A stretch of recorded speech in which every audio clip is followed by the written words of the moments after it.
I get my chance to talk now, first thing I'd like to do is call Sammy up here.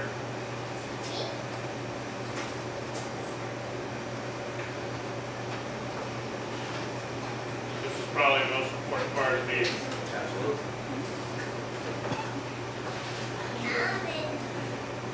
Like children. It's time for the golden card.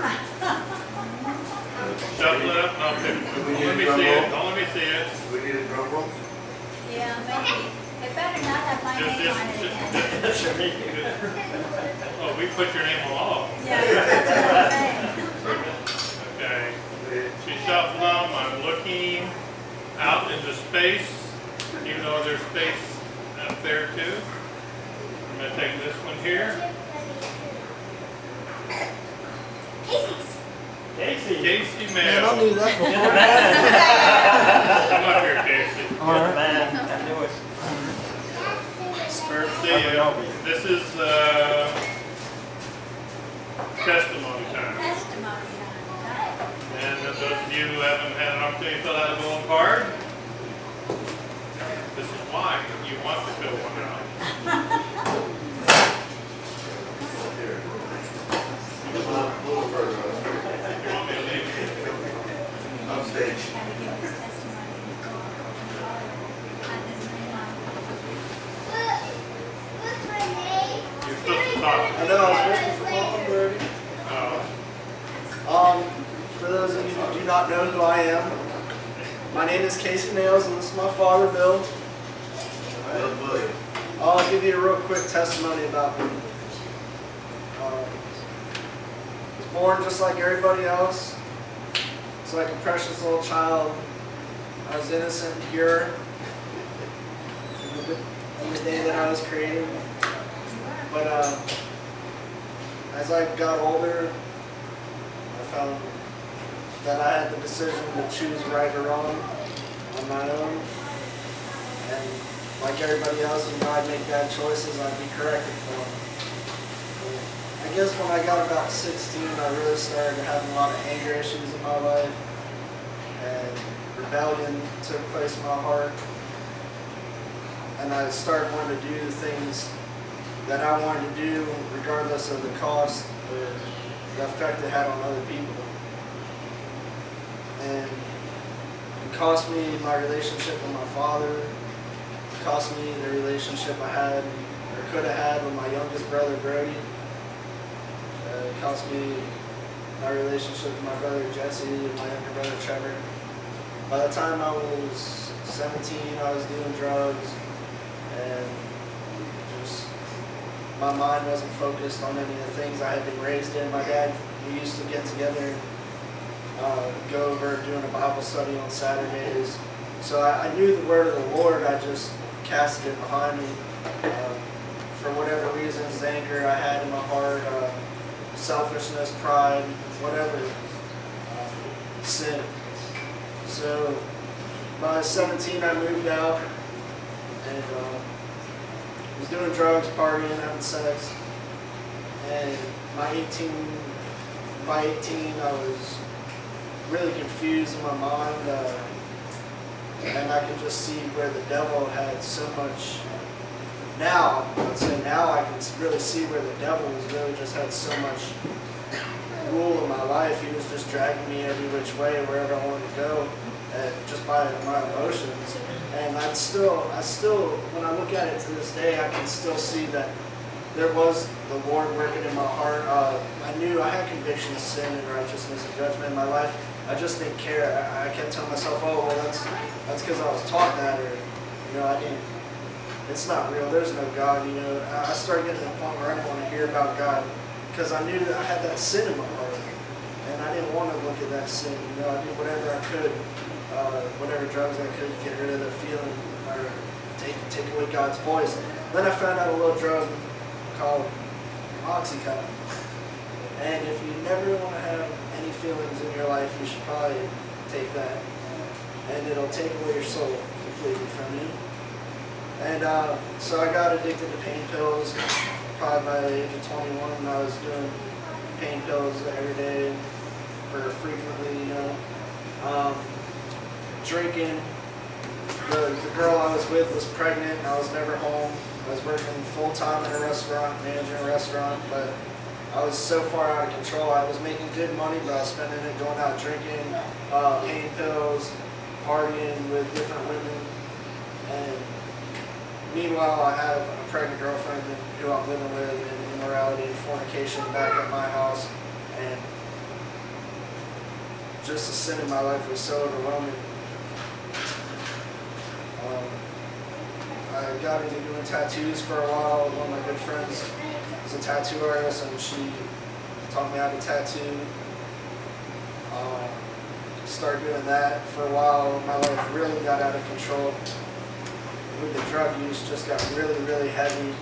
I kicked the mother of my child out of my house by the time she was 6 months old. My daughter was 6 months old. I was living on my own with one of my friends, doing drugs every night, and having different people in and out of my house. I don't want to make this all about glorying in my sin, but this is my testimony, so I want you guys to know honestly who I am. And I just got so lost and confused that I didn't even want to wake up anymore. I'd sit in bed and I just want to die every night, you know.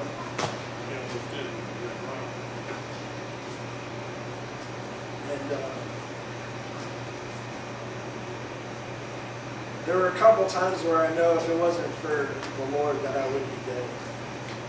Whether or not drug overdose, or I had people come in, we were selling drugs, I had people come in and rob me for a couple of grand and just a bunch of drugs that we had, put a gun to my head, you know.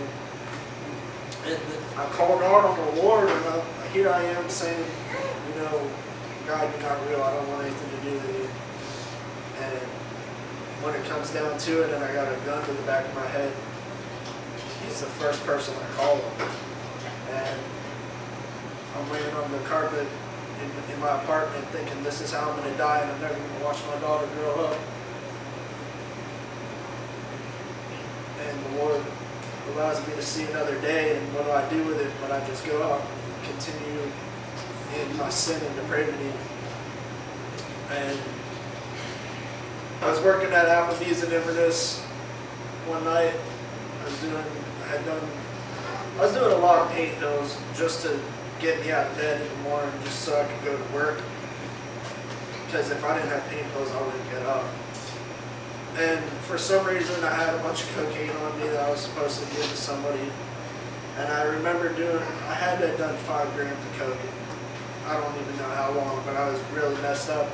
And I went in the bathroom and I just remember thinking, oh, here it is again. And I'm about to die for who knows how many times.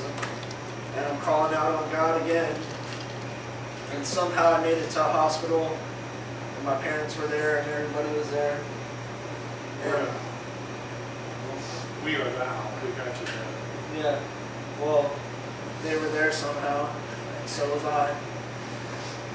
And I remember just being so angry at my dad and arguing with him. But I was angry at him because I knew in my heart that he was right about everything and I was always wrong. And for some reason I ended up getting myself in their rehab. The mother of my daughter Allison, she went online and looked for different rehab programs, and she found one in Leesburg that was free. And I promised myself, you know, if they interview me and will accept me, then I'm gonna go in, because I knew I just couldn't live no more. I knew I was all out of chances, you know, and I was skating on real thin ice. So I went to Leesburg, they interviewed me, and they told me I could stay there. It's a 4-month inpatient program. First 30 days, no contact with anybody, no smoking. I smoked 2 packs a day, so I was really unhappy about that. My dad brought me up there, but on the way up there, we stopped and ate at Denny's. I remember it was the first time I really had any food in my belly in a long time. And we talked a little bit about the Lord and a little bit about the world and just my life and everything on the way there. He had been talking to me previous basically just about the issues in my life, about is there a God, is there not a God, the consequences of sin. He just kept taking me back to sin in my life. And I remember finally saying, okay, he's like, son, you've been fighting your whole life, just put your arms down and stop fighting. So I agreed to stop fighting, and I stayed there. The day before Thanksgiving, I checked myself into rehab.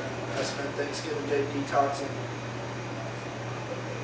For about 4 weeks, I felt terrible. I couldn't sleep. Just the worst feelings in the world. And I wanted to leave, and I remember just sitting there praying. Like, for the first time, I was able to pray. I don't know how long, just knowing that the Lord could hear me, that there was a God. And I remember waking up about the 5th week. Maybe it wasn't even the 5th week, maybe somewhere in the 4th week. I remember just waking up and like knowing that I had been before the cross of the Lord, that all my burdens were taken off my back. And that was the best feeling of my life, to be free.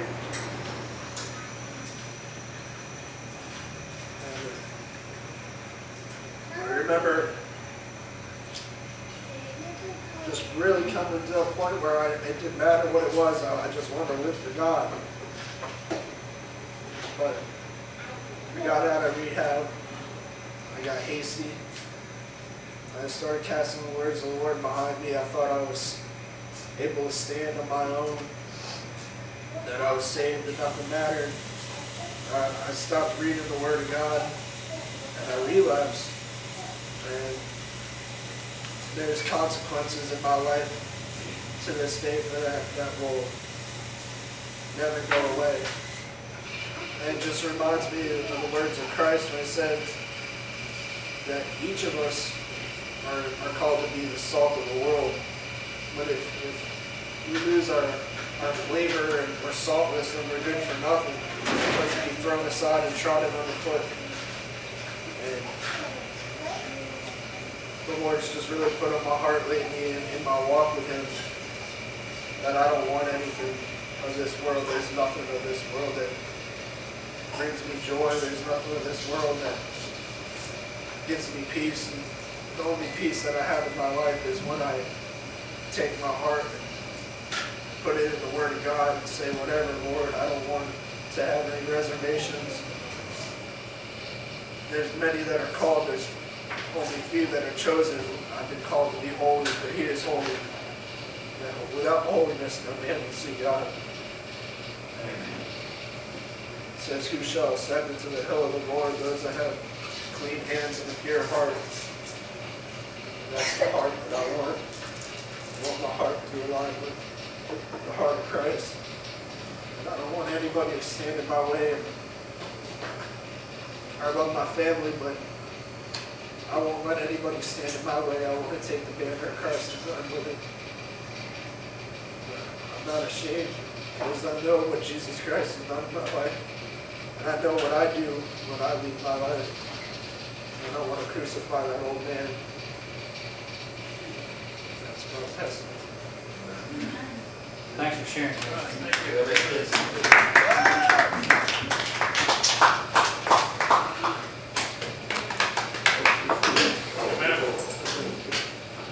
Let's everybody pray for this boy. Pray for your heart, please. Not for your mind, just pray for your heart. Casey, you're a good kid. You've been through a lot of junk. Just fight, just fight, just fight. Don't give Christ anything but your love. Open your heart and receive Him all the way, God. Lord, I just ask you to help this boy in any problems he has, anything that comes against him, push it off, Lord. Give him the strength to understand and get rid of all of these things. Let him fight, Lord. Let him fight. Let him not stop. Let him keep going. Like you said, let no man stop him. Let nobody stop him, Lord. Let him walk strong. Let him follow your words. Let him obey them. Let him stay with them, Lord.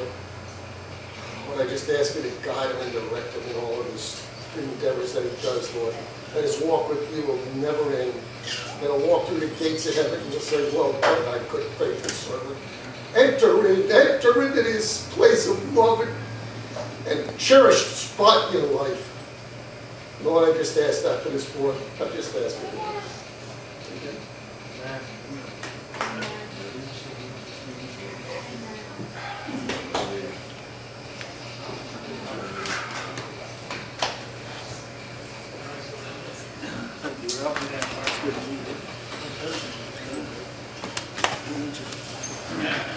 Tina's here. Hey, Tina, what's up? Tina? Alrighty. What's up, Shannon? How are you?